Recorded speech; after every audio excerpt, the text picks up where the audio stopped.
पक्कै नै शानदार वर्ल्ड क्लास गोल गरेका थिए। अब पनि सर्जन आफै आएका छन्।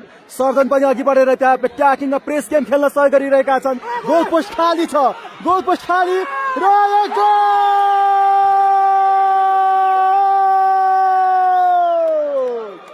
यो गोल!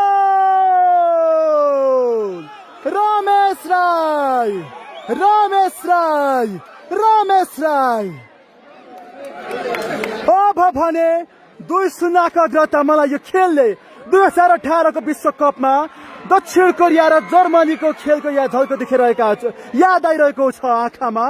रमेशको त्यो world class goal, manual Noire अन्तिम समयमा अघि बढेको खण्डमा ह्युङमिन सनले गरेको गोल याद आयो। यो समयमा मलाई 2-0 को जित निकालेको त्यो दक्षिण कोरियाले जर्मनीको विरुद्धमा। अब भने लुङ्ग्रिपाले त्यो नतिजालाई दोहोऱ्याएको छ।